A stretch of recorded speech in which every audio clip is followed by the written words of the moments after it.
Estudando os números complexos, página 146 do nosso livro didático. Bom, os números complexos surgiram a partir da necessidade de resolver equações que possuem raiz de números negativos, que até então não era possível resolver, dentro do conjunto dos números reais,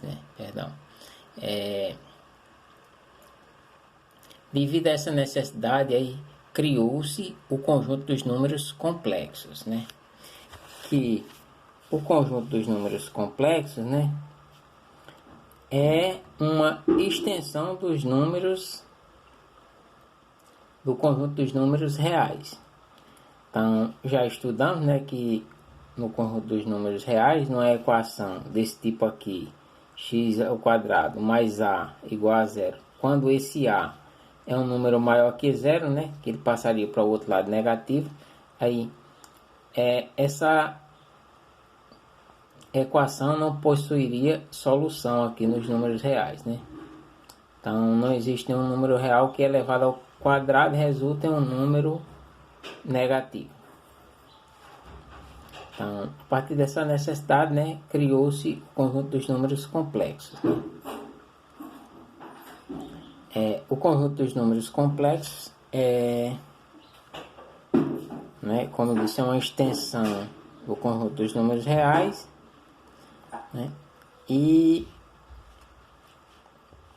é indicado por essa letra C com esse tracinho, A definição é essa, que o conjunto dos números complexos C, com esse tracinho, pode ser definido como o conjunto de pares ordenados de números reais x e y em que estão definidas certas operações. Então, Z, tipo o número Z, pertencente aos números complexos, se e somente se esse Z foi igual a x, ao par ordenado xy, com o x pertencente aos reais e o y pertencente aos reais. Então, os elementos desse conjunto C aqui, são chamados de números complexos e definidos de modo que seja possível realizar operações de adição e multiplicação, além de possibilitar o cálculo de raiz de índice par de números negativos. Uma vez, como eu falei, os complexos é uma extensão dos reais, então os reais, o conjunto dos números reais, é um subconjunto dos complexos. E as operações de adição e multiplicação de números reais, quando realizadas nos números complexos, não sofrem nenhuma alteração.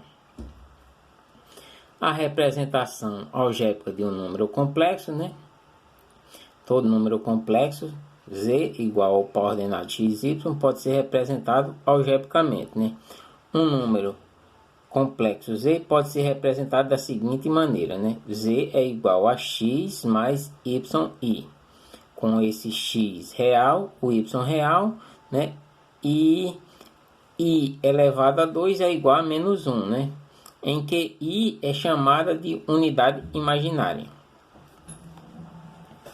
Então, no conjunto dos números complexos, escrito em sua forma algébrica, possui duas partes. Ela possui a parte real, que é essa parte aqui do x, que não aparece parte imaginária, que não aparece a unidade imaginária, e a parte imaginária, que é a que aparece, que é a parte que vai aparecer aqui, a unidade imaginária, que esse y aqui é chamado de parte imaginária desse número Z, complexo, desse número complexo Z. Então, a parte imaginária, se a parte imaginária for nula, o y for igual a zero, aí 0 vezes i ia dar zero, ia ficar só o x, Então, quando isso acontece, dizemos só que o número é real. a parte real é nula quando isso ocorre, né, que a parte real é nula e a parte imaginária seja não nula, né, tipo que esse y é diferente de zero, então dizemos que o número é um número imaginário puro, né, porque não tem parte real, já que o zero nós não precisamos colocar, que seria 0 mais y. Só que o zero não precisa, então o z ia ser só igual ao y. Então, temos aqui alguns exemplos, né? Digamos o número complexo aqui, z igual a 2 mais 5i. Então, a parte real, né, desse número z é quem? 2. A parte imaginária desse número z, né, é o 5, né? É a parte que acompanha a unidade imaginária. 5. O número aqui, menos 6i. Então, não tem a parte real, não aparece aqui. Então, vai ser a parte real desse número z, vai ser 0. E a parte imaginária, né, que é o termo que acompanha a unidade imaginária, é menos 6. E esse número é um número imaginário puro, né? Porque não aparece a parte real, né? A parte real é 0. Então, z igual a 1 sobre 2. Então, a parte real é 1 sobre 2. E a parte imaginária, né? Não tem nenhuma parte que acompanha a unidade imaginária, então vai ser 0. Então, é considerado só um número real, né?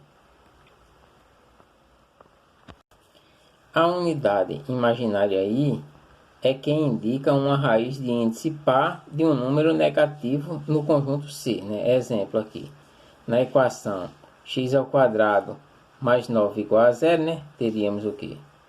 Passar o 9 para o outro lado, ia ficar x² menos 9,